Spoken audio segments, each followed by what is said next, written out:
Africa's own citizens were bleeding in the streets. 2025.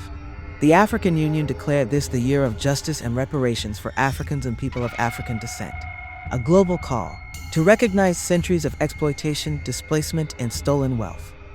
A promise that the descendants of the enslaved, from the continent to the diaspora, would finally see accountability. But as banners were printed and speeches were written, Africa's own citizens were bleeding in the streets. In late October, Tanzania held its presidential election. The result? A 97% victory for incumbent President Samia Suluhu Hassan. But this wasn't a celebration of democracy, it was a warning. Opposition leaders were jailed or banned. Ballot boxes disappeared. And when the people took to the streets, the response was brutal. Hundreds dead, according to opposition figures. Dozens confirmed by international monitors. Tear gas, gunfire, black smoke rising over Dar es Salaam. And while the world watched, the African Union congratulated the president. The AU's official statement praised Tanzania's peaceful elections, then casually added that it regrets the loss of life. Think about that. A 97% election, with protests, casualties, and chaos, and the institution tasked with defending African democracy simply regrets the violence. To many Africans online, this wasn't diplomacy, it was betrayal. Even respected African voices condemned what happened. Sudanese-British billionaire and governance advocate Mo Ibrahim called out Tanzania's leadership directly, saying that without democratic credibility, no government can speak for Africa's people. The Election Commission said that President Samia, she got 98% of the votes. Right. And that 88% of the eligible voters, Right, they turn out. So 88% turnout. So you get 98% of 88%.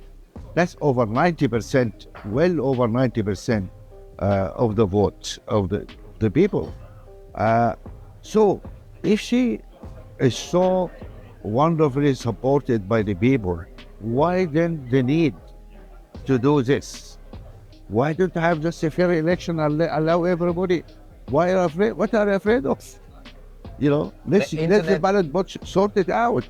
And instead of putting people in prison, killing people, shooting at young people, that's not right. The internet has been shut down in Tanzania since election day. Yeah. And so it's even hard to verify what's going on, but there's reports of a lot of people a lot killed. of deaths and a lot of, and even prior to the election, there have been disappearances of people, Yes, there have been killing of people, abductions, imprisonment.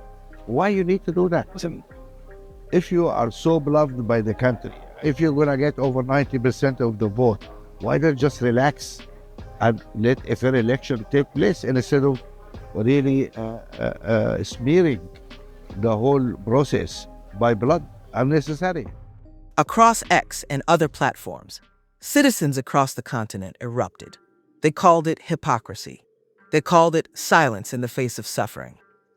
And they asked the question the AU can't answer.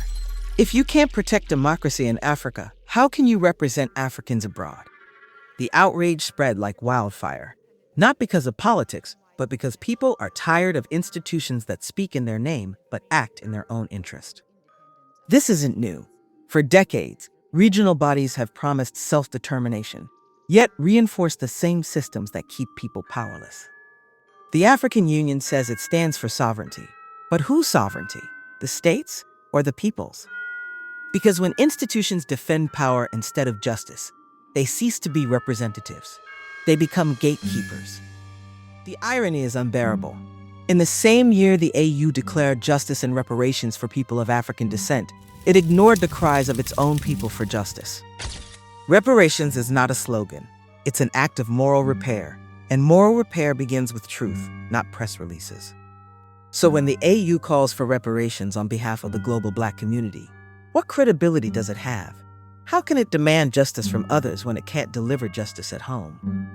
This is where the lesson hits home. For Native Black Americans to fight for reparations cannot and must not be outsourced to international bodies that fail their own citizens. Because the AU's Year of Reparations is proof global symbolism means nothing without local integrity.